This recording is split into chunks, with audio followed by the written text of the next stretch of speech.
우리 인생의 가장 중요한 목적은 또 우리의 삶이 하나님께 영광이 되고 우리의 삶이 늘 기쁘고 행복하게 사는 것이 우리 하나님께서 우리를 지으신 그런 사람들의 목적이라고 말할 수가 있습니다.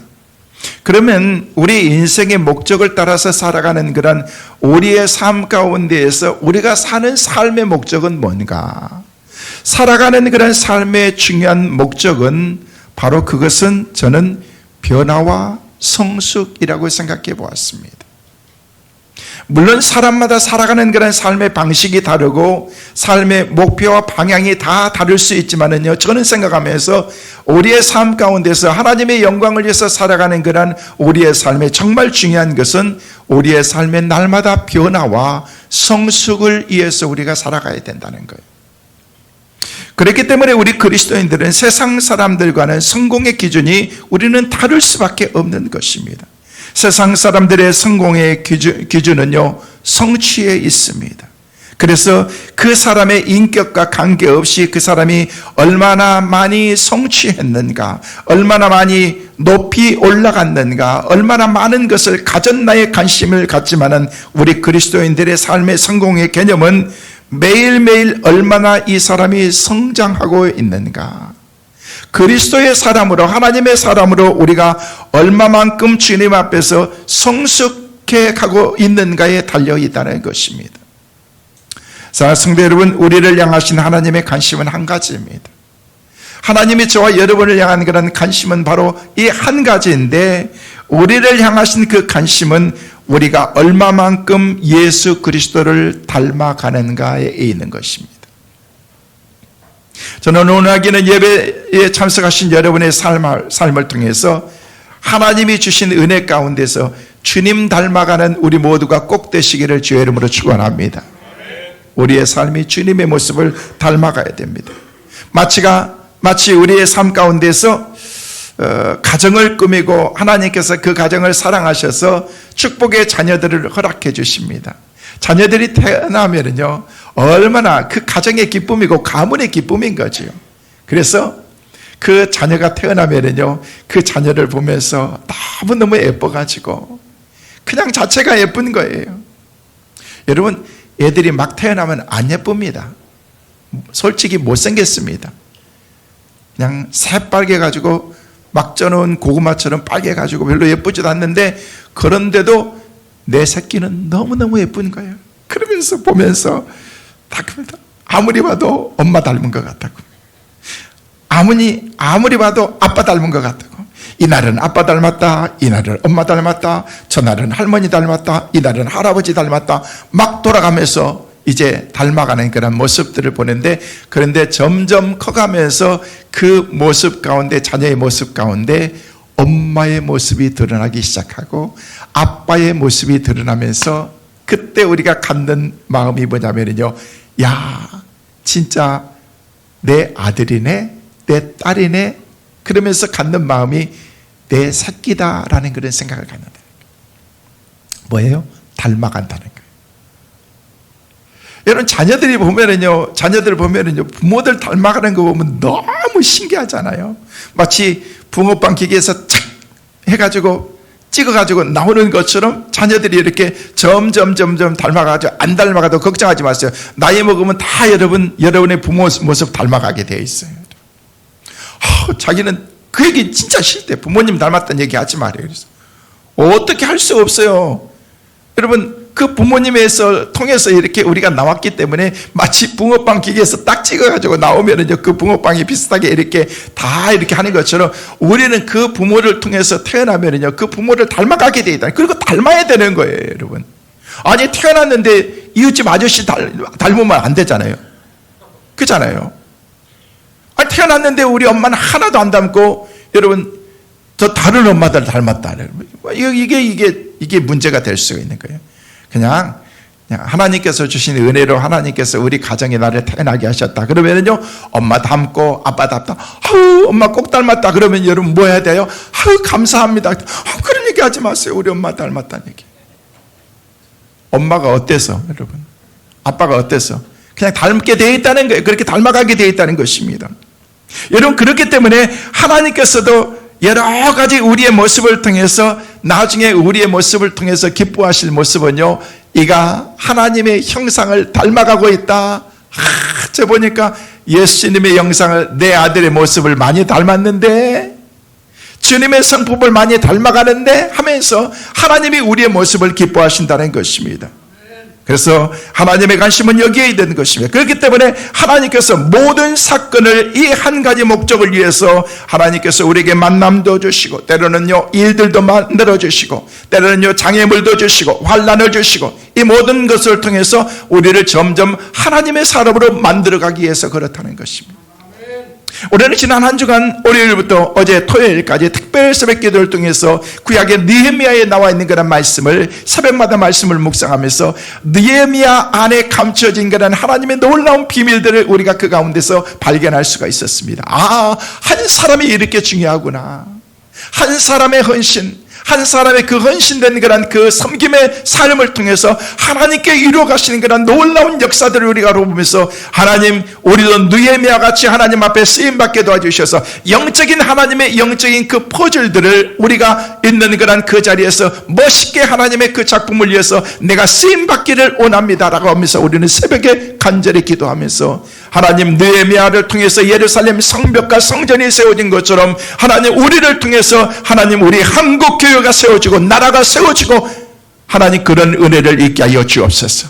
우리가 새벽마다 기도했던 기도의 제목입니다. 어찌됐든 간에 하나님께서는요, 우리의 삶을 통해서 장애물이 되었던, 환난이 되었던, 어떤 문제가 되었던 그 문제를 통해서 가장 중요한 것은 우리의 모습이 점차적으로 하나님의 모습을 닮아갈 수 있도록 우리를 만들어 가신다는 거예요.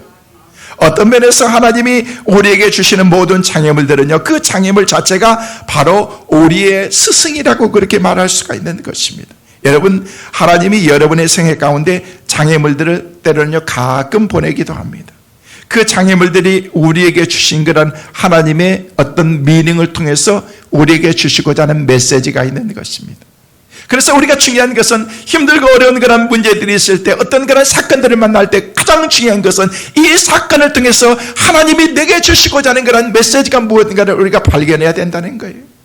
그래서 그 가운데서 하나님의 음성을 듣고 하나님의 인도하심을 받고, 하나님께서 이 사건을 통해서 내게 하시고자 하는 그런 말씀이 이거구나라는 것들을 우리가 발견하기만 하면은요, 그 사건은 놀란 그런 하나님의 메시지가 될 수 있다는 것입니다. 사랑하는 성도 여러분, 오늘 말씀은요 아주 놀라운 그런 일들이 오늘 본문에 기록이 되어 있습니다. 사울이 죽었습니다. 지난주까지도 제가 여러분에게 말씀을 드렸던 그런 그 말씀을 통해서 엄청난 많은 사건을 일으키고 다윗 한 사람을 죽이기 위해서 3,000명이나 되는 그런 군사를 이끌고 다녔던 그런 그 삶 가운데서 어느 날 하나님께서 그의 생명을 부르신 것입니다. 이게 인생인 것입니다. 어제 특별 새벽 기도를 마치고 아침에 사역팀들과 함께, 찬양팀들과 함께 식사를 가는데 어떤 분이 그러시더라고. 목사님, 그 누구 아시죠? 알죠? 돌아가셨대요. 무슨 소리야? 내가 몇 주 전만 해도 이 앞에서 지나가면서 만나서 인사하고, 안녕하세요, 잘 지내세요? 네, 목사님 성민교회 위해서 기도하고 있습니다 라고 그렇게 밝게 인사했던 그런 그 집사님이 갑자기 돌아가셔서, 불과 3일 전에 돌아가셔서 어제 장례식이었다고 얘기하더라고요. 건강했는데, 어제까지도 돌아다녔는데 갑자기 오늘 심장마비로 돌아가신 거예요. 심근경색. 어쩔 수 없는 거예요, 인생은.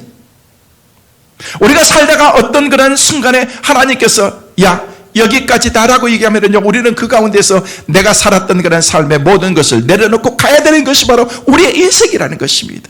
어느 순간 하나님께서 사울을 불러가신 것입니다. 그래서 오늘 말씀이니까 사울이 죽었다라고 그렇게 말하고 있습니다. 다윗을 그렇게 죽이려고 추적할 때 다윗은 좌절했고 고통 가운데 있었고, 때로는 방황하면서 거짓 행세를 했고 미친 채 하고, 심지어는 구걸하는 신세까지 갈 수밖에 없었던 다윗. 이 다윗에게 사울은 어떤 면에서 원수 같았고 장애물과 같았고 자기 인생을 브라킹하는 그런 사람에 불과했던 것입니다. 그런데 어느 날 한순간에 사울은 사라져버리고 만 것입니다. 다윗의 눈에서 더 이상 보이지 않습니다. 이제는 다윗이 사울을 통해서 배우는 교훈은 이제는 다 끝난 것입니다. 하나님께서 사울을 데려가셨기 때문에 그렇습니다.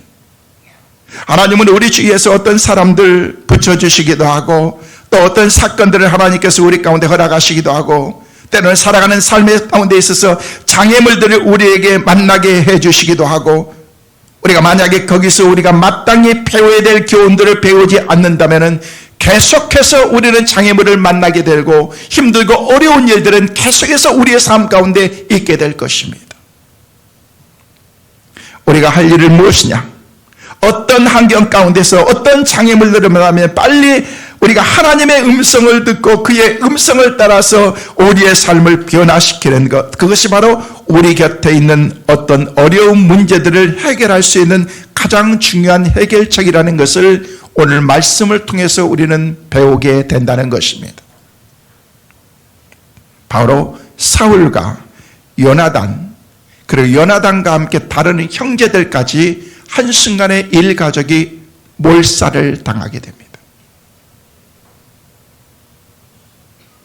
그리고 그렇게 힘들게 느껴졌던 사울이 다윗 곁에서 영원히 떠나게 된다는 것입니다.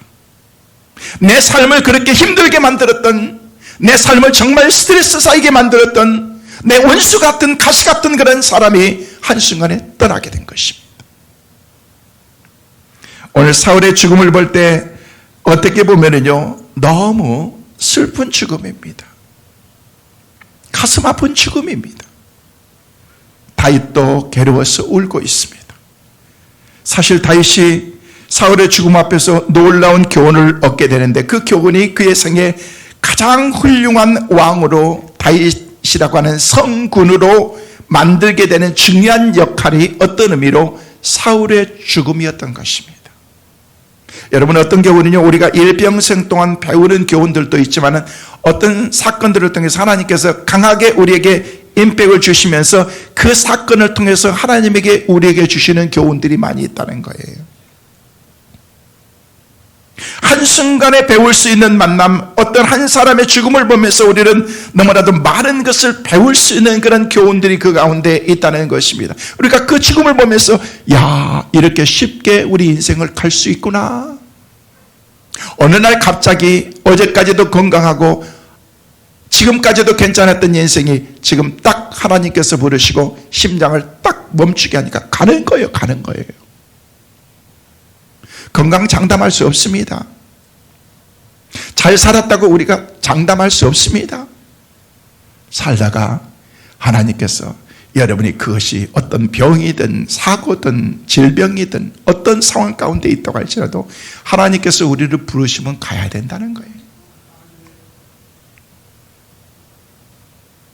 그래서 때로는요, 환난과 이런 죽음 앞에 직면해 보면요, 우리 생의 마지막에 죽음을 우리가 보면서 내가 어떻게 내 인생을 살아야 될 것인가를 우리가 깊이 생각해야 된다는 것입니다. 성도 여러분, 여러분의 묘비에는 어떤 묘비의 글들이 쓰여지기를 원합니까? 저는 장례식 같은 데 가보고 때로는요, 납골하는 납골당에도 가보고 또 공원묘지도 가보면은요, 시간이 있을 때 자세하게 이렇게 하나씩 옆에 것도 봅니다. 별 의미는 없습니다. 아무개 누구누구 그 사람이 뭐 목사였든 집사든 권사든 장로든 이름이 써 있고, 그러고 난 다음에 그 다음에 몇 년부터 몇 년까지 살았다라는 그런 있고, 그 다음에 조금 더 괜찮은 사람은 거기다가 어떤 글귀라든지 써 있고 가족의 이름도 써 있고 그런 것들도 보게 되는데, 여러분 그런 것을 통해서 저는 이 사람들을 하나씩 보면서 이 사람들의 삶을 단편적으로 볼 수가 있습니다. 어떤 사람은요, 짧게 젊은 나이에 세상을 떠나서 그 남아있는 가족들이 얼마나 힘들었을까? 너무 젊은 나이에 40대에 갔던 이 사람의 가정에는요, 자녀들도 이제 작은 나이고 어린 나이일 텐데 그 자녀들의 아픔이 얼마나 클까? 어떤 사람은 90이 넘는 그런 인생을 살았던 그런 사람의 삶을 보면서 이 사람이 하나님의 부르심을 받고 여기에 누워있지만은 그 가족이 자녀들, 손자들, 증손자까지 있었던 그런 그 가정의 자녀들에게, 후손들에게 남겨준 메시지가 무엇일까? 라는 것들을 단편적으로 많이 생각해 보게 된다는 거예요. 여러분, 여러분의 묘비에는 뭘 쓰기를 원하세요? 이름 색자? 몇 살까지 살았다? 이게 그렇게 중요한가요? 내 마지막의 삶을 통해서 내가 남길 수 있는 그런 그 메시지가 우리의 죽음을 통해서 다른 사람들에게 뭔가 미닝을 줄 수 있고, 이 사람은 진짜 잘 살았다라고 그렇게 말하고, 적어도 자녀들에게는 우리 부모님은 믿음으로 잘 살았다, 우리 부모님은 괜찮았다라고 그렇게 말할 수 있을 정도로 우리가 그렇게 우리의 인생을 살아야 되지 않겠느냐는 거예요. 여러분, 세상에서 가장 추구해야 될 것이 무엇일까요? 우리가 오늘 하나님 앞에 선다는 것, 여러분, 만약에 내가 하나님 앞에 오늘 당장에 서야 된다고 하면은 무엇이 여러분의 삶 가운데 가장 소중할까요? 돈도 중요합니다. 명예도 중요합니다. 출세하는 것도 중요합니다. 근데 정말 죽음의 그 문턱 앞에서 중요한 것은 아무것도 없습니다. 자녀들이요, 사랑하는 사람들이요, 내가 모았던 재산이요, 아무런 의미가 별로 없는 거예요. 여러분, 가치로 없는 그런 삶이라고 말할 수가 없지만요, 내 삶 가운데서 마지막 그 순간에 내 삶에서 가장 소중한 건 뭐냐는 거예요. 나는 그래도 빌딩 한 채 남겨놓고 가니까 내가 성공적인 인생이지, 택도 없는 소리 하지 마세요. 정말 세상을 떠난다면 우리의 삶 속에서 가장 중요한 가치가 뭐냐는 거예요. 그런 면에서 우리가 죽음과 같은 어려운 환경 가운데 있을 때 정말 귀한 것들이 우리의 삶 가운데 많이 있다는 사실을 우리는 깨우쳐야 된다는 거예요. 그리고 오늘 내가 세상을 만약 떠난다면 나는 무엇을 남기고 갈 것인가? 아니, 내가 시한부 인생을 살아간다면 내가 무엇을 위해서 내가 살아가야 될 것인가? 아니, 어떤 의미로 우리는 모든 사람은 다 시한부 인생, 저도 시한부, 여러분도 시한부, 다 시간 정해졌어요. 막연하게 많은 그런 인생이 내 삶 가운데 있는 것처럼 생각하지만은요, 우리는 시한부 인생을 살아가는데 내가 그 살아가는 남아있는 그런 내 인생을 어떻게 내가 내 인생을 살 수 있겠느냐는 거예요. 어떻게 내가 성공적인 내 인생의 마지막을 잘 마무리할 수 있을 것인가. 이건 굉장히 소중한 것입니다.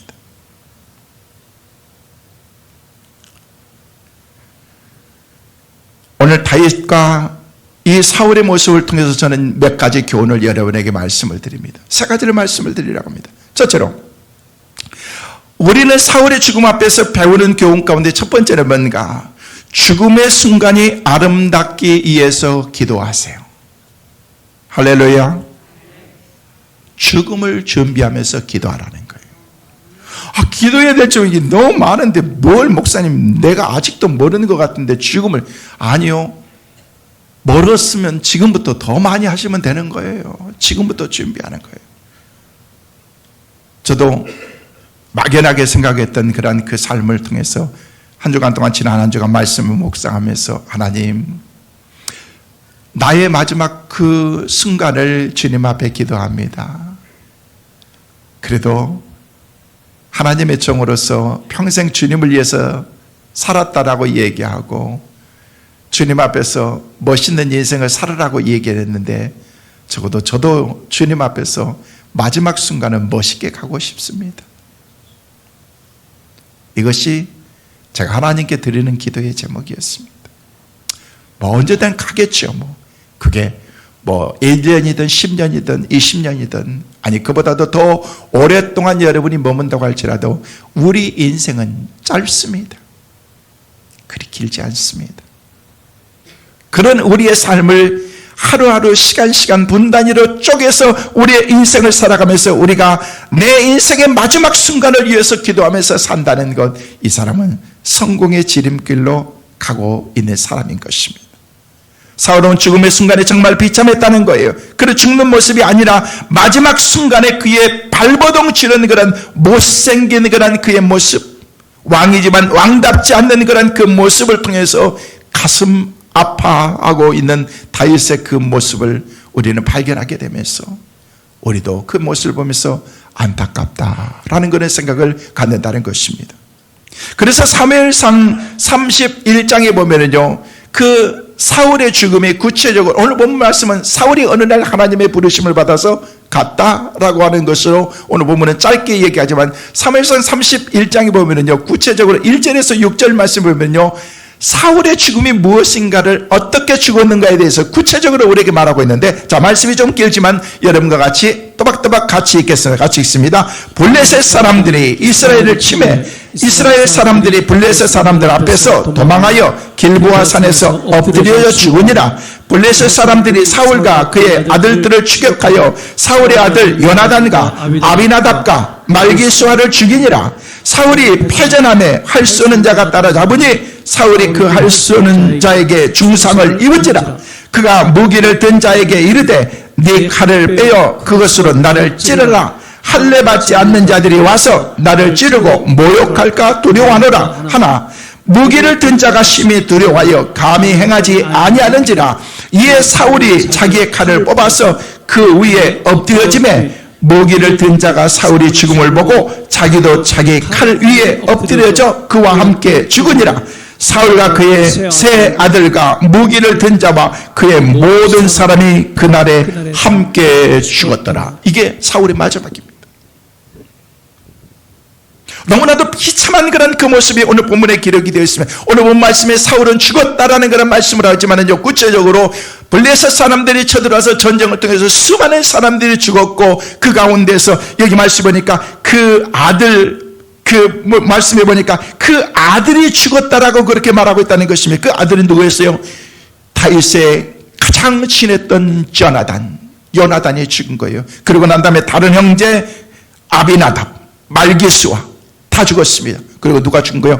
아버지까지 죽었습니다. 온 집안이 몰살당했습니다. 그런데 전쟁터에서 뒤에서 막 말을 타고 쫓아오는 그런 그 마병의 사람이 활을 들고서 활을 쏘는데, 그 활을 쏴서 당겨서 그것을 놓았는데 사울이 맞은 것입니다. 중상을 입어서 죽어가고 있는 가운데에서 이제 그 가운데에서 자기 병사에게 였는 그 명령을, 네 칼을 뽑아가지고 나를 죽여라.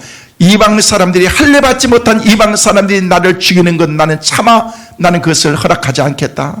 왕이시여, 내가 어떻게 왕을 그럴 수 있으면 나는 못합니다라고 했을 때 사울이 자기의 칼을 뽑아서 들고서 뒤집어 거꾸로 놓고서 그 위에 엎어져서 자기가 그 자리에서 죽었다. 그 모습을 보고 있던 같이 옆에 있던 병사도 똑같이 그렇게 죽었다. 그러면서 한순간에 그 죽음을 우리 가운데, 비참한 죽음을 우리 가운데 보여주고 있습니다. 가장 사랑하는 아들과 함께 죽었고요. 성도 여러분, 사울을 통해서 우리가 배울 수 있는 교훈이 뭐냐는 거예요. 그의 죽음을 통해서 하나님이 저 여러분에게 주신 교훈이 뭐냐는 거예요. 도대체 그의 실수로 인해서 왜 그가 그렇게 아름다운 왕관을 벗어야 되는가? 왕관을 뺏겨야 되는가? 왜 오늘날 수많은 사람들이 다윗이라고 하는 그런 이름은 좋아하고 데이빗이라고 하는 그런 이름은 모든 사람들이 선호하면서 나의 이름을 짓지만 사울이라고 하는 그런 사람의 이름을 지은 사람은 없습니다. 왜 그럴까? 하나님 앞에 버림받았기 때문에 그렇습니다.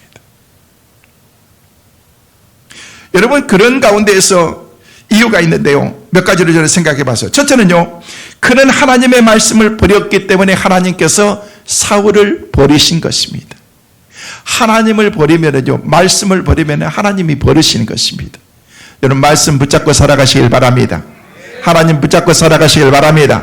하나님이 우리를 붙잡아 주실 줄로 믿습니다. 사울의 비극은 말씀을 버린 데서 시작이 됐습니다. 하나님께서 아말렉을 쳐서 죽이라고 했습니다. 그런데 그런 좋은 것은 다 취했습니다. 아가강도 살려줬습니다. 하나님의 말씀 앞에서 온전히 순종하지 않았습니다. 처음에는 순종했습니다. 겸손하게 했습니다. 하나님 앞에서 믿음으로 하나님의 말씀을 듣고 음성 따라서 살았던 사람이 사울이었습니다. 그런데 점차적으로 내가 하고 있는 것입니다.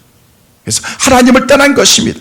하나님의 말씀을 청종하지 않았기 때문에 하나님께서 그의 왕관을 빼앗은 것입니다. 그래서 하나님의 말씀을 존귀하게 여기는 다윗에게 모든 것을 하나님께서 다 넘기신 것입니다. 자, 사무엘상 15장 22절에서 23절 말씀엔 구체적으로 우리에게 그렇게 말씀하십니다. 같이 보시겠습니다. 사무엘이 이르되 여호와께서 번제와 다른 제사를 그의 목소리를 청종하는 것을 좋아하심과 같이 좋아하시겠나이까? 순종이 제사보다 낫고 듣는 것이 수양의 기름보다 나으니 이는 거역하는 것을 점치는 죄와 같고 완고와 쓴 것을 사신 우상에게 절하는 죄와 같음이라.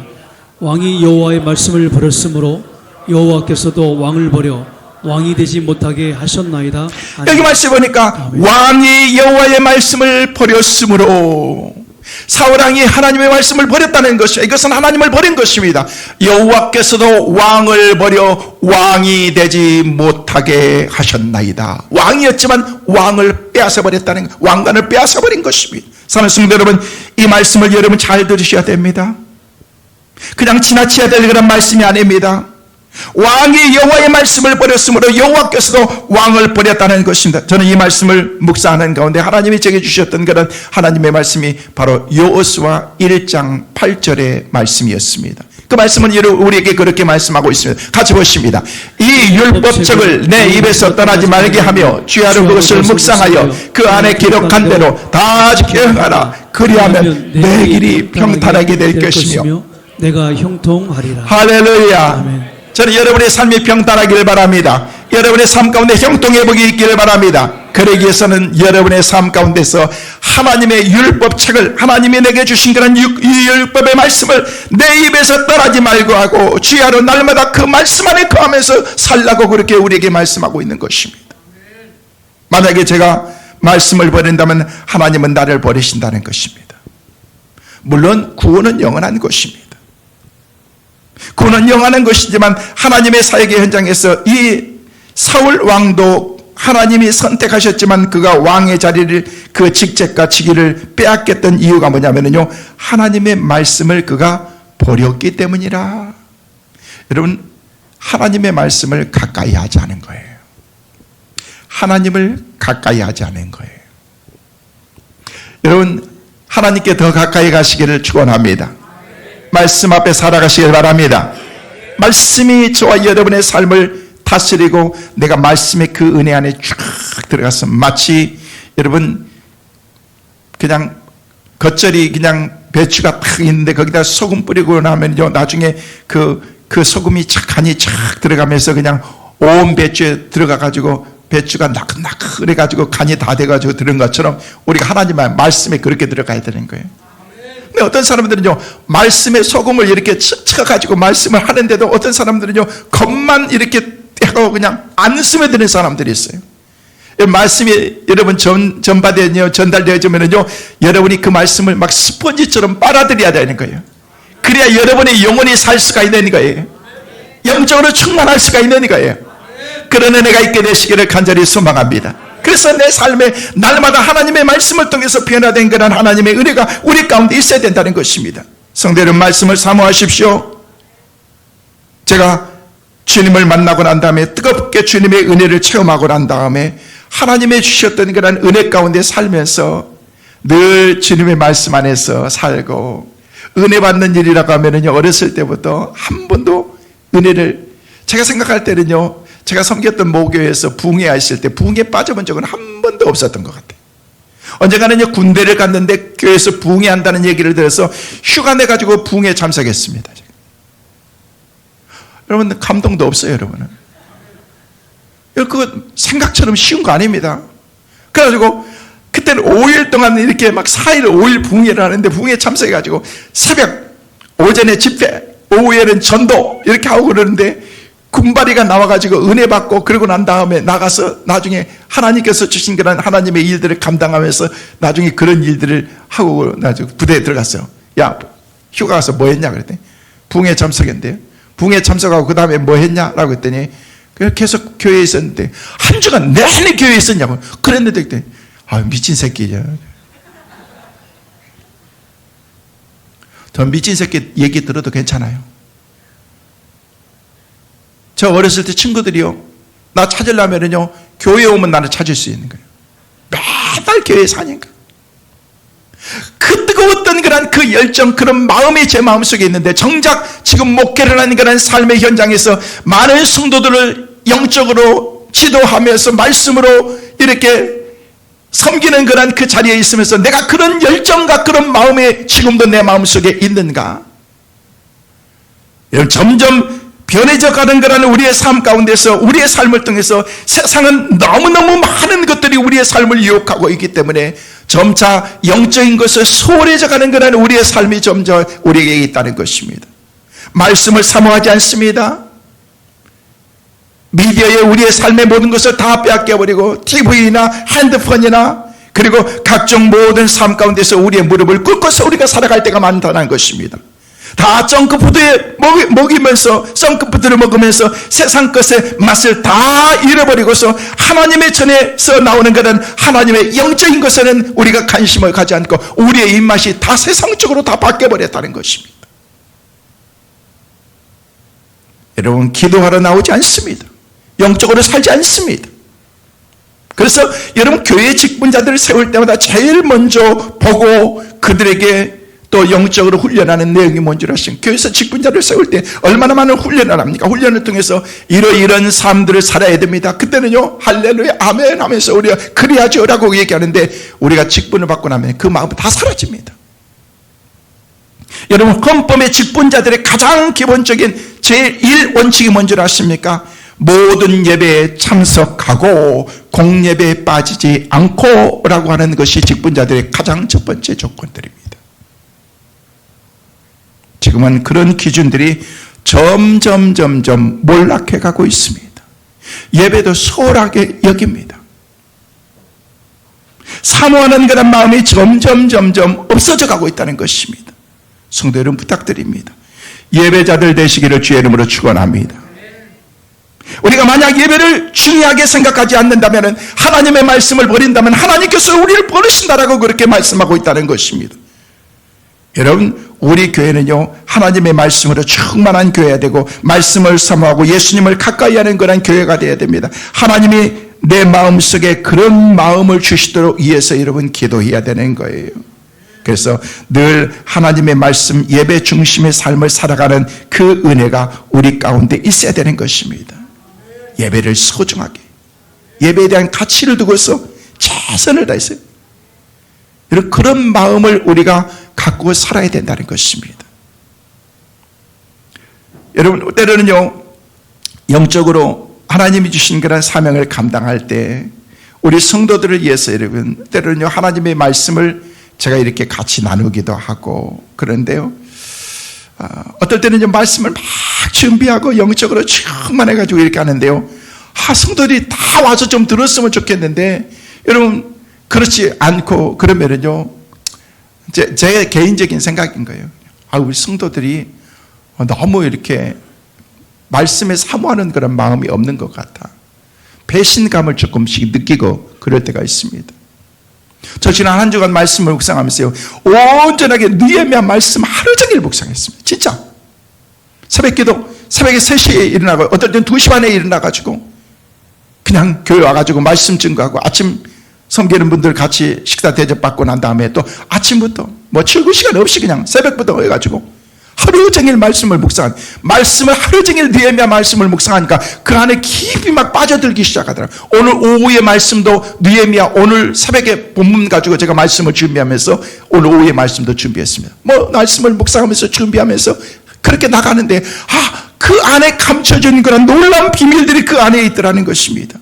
말씀을 생명을 걸고서 준비하고서 그러는데, 여러분, 드려야 될 사람들이 듣지 않고 그냥 건성으로 듣고 그러면요, 막 가슴, 때로는요, 목회자가 말씀을 준비할 때는요, 막 피를 짜내는 것 같은 그런 그 준비된 그런, 만약에 여러분이 음식을 준비했습니다. 음식을 잘 준비했는데 그 음식을 준비한 그런 그 준비의 그 정성도 모르고 사람들이 여러분 그렇게 음식에 대한 그렇게 맛도 모르고 참여하지도 않고 나면 얼마나 섭섭하겠습니까? 언젠가 한번 여기 목회를 하는데 신방을 한다고 그러는데, 신방을 한다고 해서 그 과정에서 신방을 해서 갔는데 너무 많이 준비했어요. 우리가 제일 먼저 1등으로 왔어요. 그런데 나중에 보니까 우리가 꼴등으로 온 거야. 1등이지만 꼴등인 거야. 나머지 사람은 한 사람도 안 온 거야. 아니, 다 오면은요, 얘들까지 오면 한 20명은 가까이 와야 되기 때문에 그 보니까 아무리 봐도 30명은 충분히 먹을 수 있는 그런 음식을 준비해야 되는데, 음식을 준비하는 그런 그 과정이 막 남편이 그냥 밖에서 바베큐 구워가지고 막 이렇게 해가지고 다 준비해놨는데 우리 가족 딱 한 가정만 간 거야. 얼마나 미안하던지, 금방 오겠죠, 올 거예요 막 그랬는데, 누구는 뭐가 어때서 못 오고, 아무리 어떻게 자기들 짠 것처럼 한 사람도 안 올 수 있느냐는 거예요. 그러면서 제가 그랬어요. 집사님 걱정하지 마세요. 제가 20인분 먹을 테니까 그랬더니 다 드세요. 남으면 싸가세요. 그래가지고 먹고 그냥 배 두들기면서 먹고 나중에는 싸줘가지고 가져왔는데요. 그러면서 너무 미안해. 걱정 괜찮아요 라고 했는데 나중에 그런 얘기를 하더라고. 자기 그때 너무 마음이 아프고 상처가 됐대. 왜 안 되겠어요? 내가 그렇게 준비해가지고 해놨는데 여러분이 정성을 다해서 준비해가지고 식사 준비했는데 남편이잖아요. 여보 나 오늘 모임이 있어서 늦을 것 같은데 밥 먹고 가야 될 것 같아. 네 그러세요. 또 좀 있으니까 아들한테 엄마 나 오늘 친구들 만나는데 밥 먹고 갈 테니까 엄마 집에서 드세요. 딸이 전화고요. 딸이 엄마 나 오늘 모임 있는 거 알지? 밖에서 먹고. 이놈도 저놈도 이분도 저분도 다 여러분 그러면요 아이고 내일 데워서 또 주면 되는 거지 그러나요? 쓰레기통을 안 들어가면 다행이지 여러분. 인간들은 이게 뭐야 하면서 여러분 그런 마음이라는 것입니다. 말씀을 가까이 해야 되는 것입니다. 누가 이 강단에서 선포되는 그런 말씀이 있다고 할지라도 그 말씀을 가까이 하면서 소중히 여기는 그런 그 마음을 가져야 된다는 것입니다. 뿐만 아니라 사울은 그는 하나님이 주신 그런 권세를 남용한 그런 사람이었던 것입니다. 여러분 하나님이 주신 권세로 이 놀라운 직분을 남용하고 만 것입니다. 그래서 3,000명이나 된 그런 군대를 동원해서 다윗을 죽이려고 했습니다. 우리는 우리에게 주신 권세를 애써서 우리가 사용하는데 어떻게 사용하느냐. 그래서 바울은 고린도 후서 10장 8절 말씀에는 우리에게 그렇게 말씀하고 있습니다. 같이 보시겠습니다. 주께서 주신 권세는 너희를 무너뜨리고 하신 것이 아니요 세우려고 하신 것이니 내가 이에 대하여 지나치게 자랑하여도 부끄럽지 아니하리라. 하나님께서 여러분에게 주신 그런 권세는요 세우는 데 사용해야 된다는 것입니다. 우리는 권력지향적인 그런 사람이 아니고 봉사지향적이고 섬기는 그런 사람들이 우리에게 돼야 될 것을 말하고 있습니다. 사울은 그렇지 못했다는 거예요. 그리고 사울이 중요한 것은 뭔지 아십니까? 그의 초심을 잃어버렸다는 거예요. 그는 겸손하게 삶을 살았던 사람이었는데 그가 가졌던 그런 그 마음을 그는 잊어버린 것입니다. 우리에게는 겸손함이 있었습니다. 1994년도에 제가 목사 안수를 받으면서 그 가운데서 이제 목사를 안수를 받는데 워싱턴에 가가지고 목사 안수 받기 위해서 목사 안수자들이 쫙 앉아서 이렇게 있는데요. 그렇게 조용히 묵상하면서 기도하는데 막 뜨거운 눈물이 그렇게 막 나더라고. 그러면서 야 진짜 이제 주의 종의 길로 내가 가는구나 하면서 이렇게 눈물을 훔치는데 눈물이 막 계속해서 막 나는 거예요. 그러면서 제가 하나님께 드렸던 그런 기도의 제목, 하나님이 원하시면은 제 목숨을 하나님께 드릴게요. 보잘것없는 나의 삶이지만 하나님께 드릴게요 라는 그런 마음으로 하나님께 기도하고 그리고 목사 안수를 받았던 기억이 납니다.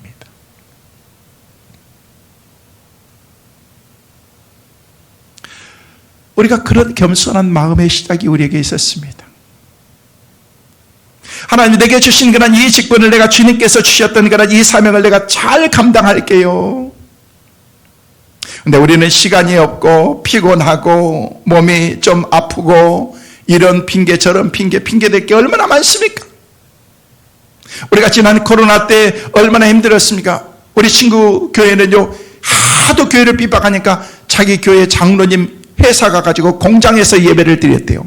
이 자리에서 옮기고 또 사람들이 위해서 저 자리로 옮기고 우리도 저 예배를 드리지 못할 때 이런 상황 가운데서 힘들고 어려운 가운데서 그런 가운데서도 우리는 예배를 드리면서 여러분 하나님께서 우리에게 기회를 주시면 잘해야 되는데 라는 그런 안타까운 마음들이 지난 수년 동안 우리 가운데 있었지 않습니까? 망각해서는 안 됩니다. 우리는 하나님 앞에 나가야 됩니다. 하나님이 주신 사명 따라 살아가야 됩니다. 아직도 하나님이 주신 그런 사명을 감당함에 있어서 하나님이 우리에게 주신 그런 그 비전을 향해서 우리가 나가야 되는데 하나님이 마지막으로 우리에게 주신 사명이 영혼 구원에서 제자 잡는 사명을 우리에게 주셨다는 거예요. 우리가 계속해서 일화산 감사 축제를 통해서 전도 대상자들을 위해서 우리가 기도하고 있어요. 그들을 위해서 특별히 기도해야 됩니다. 어제부터 우리가 가을 전도를 새롭게 시작이 되었습니다. 우리 고목사님을 중심해서 우리 모든 전도대원들이 나와서 이제 토요일날 12시 50분에 같이 모여서 현관에서 기도하고 찬양하고 말씀을 나누면서 무장해서 영적으로 나가자라고 얘기했는데 어제는 시작이기 때문에 딱 10명만 나왔습니다. 다음 주에는 더 나왔어요. 전도 나오는 것보다 더 중요한 것은 그 자리에 나와서 기도하는 거예요, 여러분. 같이 기도하고 영적으로 여러분이 무장해서 하나님이 주신 그런 사명, 나를 통해서 하나님께서 주신 그런 하나님의 일들을 감당할 수 있는 그런 사명을 우리가 감당해야 된다는 것입니다. 그리고 우리가 더 중요한 것은요, 사울을 통해서 볼 수 있는 것은요, 여러분 처음보다도 마지막이 아름다워야 되는데 사울의 모습은 그렇지 못했습니다. 사람은 어떻게 태어나는 것도 중요하지만은요, 어떻게 죽느냐가 중요하다는 것입니다. 우리가 어떻게 태어났느냐 우리는 결정할 수 있는 것이 아닙니다. 그러나 어떤 사람은 부자로 태어나서 어떤 사람은 저 아프리카에서 태어나고 어떤 사람은 태어나 보니까 북한에서 태어났어요. 저 오지에 태어나서 어떤 오지에 가보니까 전기도 안 들어오더라고요. 텔레비 자체도 모르고 있네. 영화 한 번도 보지도 못한 거예요. 그렇게 인생을 살아가는 사람도 있는데 어떤 사람은 좋은 환경 가운데서 하나님께서 우리에게 이렇게 태어나게 만들어주신 거 다 하나님께서 주신 그런 은혜대로 우리가 사는 거예요. 우리는 그래서 내게 주신 그런 하나님의 은혜에 감사하다, 그렇게 살아가면 되는 것입니다. 사랑하는 성도 여러분, 우리는 마지막 순간이 더 아름답기 위해서 우리는 사울을 통해서 우리가 배우는 교훈이 그렇기 위해서 기도해야 된다는 것입니다. 지금도 여러분이 잘 살지만 마지막까지 최선을 다해서 주님 앞에 서시는 그날까지 멋지게 인생을 살아가는 그 은혜가 있게 되시기를 주의 이름으로 축원합니다. 두 번째로 우리는 값진 눈물을 흘릴 줄 아는 그런 하나님의 사람이 되어야 됩니다. 값진 눈물, 많은 눈물이 있습니다. 우리가 흐르는 많은 눈물이 있지만 그 눈물이 뭐냐는 거예요. 자, 오늘 말씀해 보니까 다윗이 죽었다는 얘기를 듣고서 다윗은 그렇게 사울이 죽었다는 얘기를 듣고서 다윗은요, 야, 드디어 내 세상이 왔구나. 그런 놈은 빨리 가야 되는 거야. 잘 죽었어 라고 그렇게 말할 수도 있겠지만은요, 다윗은 그렇지 않습니다. 오늘 보면 11절 12절 말씀에는 우리에게 그렇게 말씀하십니다. 같이 읽습니다. 이에 다윗이 자기 옷을 잡아 찢음에 함께 있는 모든 사람도 그리하고 사울과 그의 아들 요나단과 여호와의 백성과 이스라엘 족속이 칼의 죽음으로 말미암아 저녁 때까지 슬퍼하여 울며 금식하니라. 다윗이 지금 저녁 때까지 슬퍼하고 계속해서 슬퍼하고 있는 것입니다. 금식하고 있는 것입니다. 옷을 찢으면서 금식하고 있다는 것입니다. 그 얼마나 안타까웠으면 두 용사가 엎드려졌도다. 3번이나 조사를 하면서 나중에는요, 두 용사가 하늘에 두 별이 쳤다라고 그렇게 얘기하면서, 성도 여러분, 여러분 무엇 때문에 울고 있습니까? 누구 때문에 울고 있습니까? 여러분 때문에 우는 사람이 있습니까? 나에게 눈물이 있습니까? 어떤 분이 그러시더라고요. 교회 나갔는데, 처음 나갔는데 막 눈물이 막 주저 없이 막 나오는데 창피해가지고 죽겠더래요. 그래서 뭘 그거 가지고 죽어요? 그게 은혜예요. 은혜요라고 얘기했어요. 여러분, 눈물이 있다는 것은 은혜. 여러분, 언제 울어보셨어요? 한번 여쭤볼게요. 여러분, 우신 적이 언제세요? 울어보셨어요? 울 일이 없죠? 타리비 연속극 보면서 우는 거 말고 하나님의 은혜를 절절히 느끼면서 여러분이 눈물이 핑 돌면서, 얼마 전에 찬양 부르는데, 찬양팀들이 찬양 부르는데 갑자기 눈물이 핑 돌면서 눈물이 나는 거예요. 하나님의 은혜가 찬양을 통해서 막 임하기 시작하는 거예요. 여러분, 그게 찬양이 되었던, 기도가 되었던, 말씀이 되었던, 누구의 감정이 되었던 그런 삶을 통해서 내게 하나님이 주신 그런 그 눈물이 우리에게 있어야 된다는 거예요. 여러분, 눈물이 흘릴 때 여러분의 마음의 창이 깨끗해지기 시작합니다. 안경 쓰신 분들은요, 하루만 닦지 않으면, 하루가 뭐예요? 반나절만 안 쓰면요, 이게 뿌해지고, 혹시 안경 쓰고 삼겹살집에 한번 갔다 오면요, 그 안경 완전히 새로 닦아야 됩니다. 뿌해지고 그런 것처럼 여러분, 마음의 이 창을 닦는 것은 눈물인 거예요. 눈물이 착 때로는요, 그래서 울고 싶을 때는 뻥뻥 우세요. 괜찮아요. 막 너무 억지할 필요도 없어요. 그러면요, 속이 시원해지고 마음이 이렇게 창이 깨끗해지고, 그러면서 내 삶이 이제 새롭게 안정이 되는 것들을 보게 되는데, 사울이 엉엉 울었습니다. 그 눈물에는요, 많은 그런 희비의 교차가 한순간에 다 있었을 것입니다. 그는 절대 다른 사람의 단점을 얘기를 하지도 않고 그리고 끝까지 주님 앞에서 주님이 주신 그런 그 영혼을 향한 눈물, 값진 눈물을 흘릴 줄 알았다는 것, 누군가를 위해서 눈물을 흘려주는 것. 여러분, 사울은요 비참한 인생을 살았지만은요 마지막이 참 아름답다. 잃어버린 영혼을 향한 눈물, 값진 눈물을 흘릴 줄 아는 그런 우리 모두가 되어야 될 것입니다. 마지막으로 그는 다른 사람의 좋은 점을 드러내고 하나님 앞에서 좋은 것들을 말하는 사람이 되었다는 거예요. 제가 늘 여러분에게 강조하는 것이 뭐냐면요, 우리의 삶 가운데서 좋은 것들을 생각하고 좋은 것들을 보고 좋은 것들을 말하고 좋은 사람이 되라는 거예요. 그래서 다른 사람은 나쁜 거 하지 마세요. 다른 사람 뭐 단점 지적하고 그런 거 하지 마세요. 그럼 너무 사람이 작아 보여요. 다른 사람 비방하거나 다른 사람 뭐 허물을 드러내거나 그런 거 하지 마세요. 다윗이 사울의 그 많은 부분들을 보면서 아이고 그 원수 같은 인간 잘 죽었어 하면서 그 인간은 사실 이런 사람이었어 라고 그렇게 말한 적이 하나도 없습니다. 다윗이 죽었을 때, 사울이 죽었을 때 다윗이 얘기했어요. 사울의 죽음을 블레셋 사람들이 모르도록 해라. 하나님께 덕이 되지 않고 사람들에게 그렇게 되기 때문에 그렇게 하도록 해라. 알리지 말라는 것입니다. 사울의 잘못된 지나간 가해 기록이 없습니다. 참 다윗의 훌륭한 점이라고 생각합니다. 사울의 좋은 점, 아름다운 점만을 드러내고 있습니다. 뭐예요? 허물을 덮어주는 것입니다. 그러면서 보았던 그런 23절, 24절 말씀에는 구체적으로 우리에게 그렇게 말씀하고 있는데, 사울과 요나단이 이렇게 말씀하고 있는데 같이 보시도록 하시겠습니다. 사울과 요나단이 생전을 사랑스럽고 아름다운 자이러니 죽을 때에도 서로 떠나지 아니하였도다. 그들은 독수리보다 빠르고 사자보다 강하였도다. 이스라엘 딸들아, 사울을 슬퍼하여 울지어다. 그가 붉은 옷으로 너희에게 화려하게 입혔고 금노리개를 너희 옷에 채웠도다. 독수리보다도 빠르고 사자보다도 강한 용사라고 사울을 지금 그렇게 얘기하고 있다는 뿐만 아니라 이스라엘 백성들에게 너희가 지금 이렇게 아름다운 옷을 입고 금노래를 가지고 화려하게 여러분의 삶 가운데 이렇게 살 수 있는 것은 다 하나님의 은혜였지만은 사울을 통해서 그렇게 준 것을 너희들이 잊어서는 안 된다라고 그렇게 말하고 있다는 것입니다. 그러면서 그의 삶 가운데에서 모든 단점을 보완해주고 장점을 이렇게 발견하면서 그에게 그의 마지막을 이렇게 아름답게 만들어주고 있는 것입니다. 성도 여러분, 사울은 다윗에게 있어서 위대한 스승이었습니다. 스승은 제자가 다 배우고 나면은요, 스승은 떠나가게 되어 있습니다. 초등학교에서 열심히 공부하고 중학교에 가면은요, 초등학교 선생님은 떠나게 되어 있습니다. 중학교에서 열심히 공부하고 3년 동안 공부하고 난 다음에 고등학교 가면은요, 중학교 선생님은 떠나게 되어 있습니다. 고등학교에서 열심히 공부하고 난 다음에 대학에 진학하고 나면요, 고등학교 선생님은 우리가 떠나게 되어 있습니다. 여러분, 우리의 삶을 통해서 배우고 나면은요 떠나가게 되어 있습니다.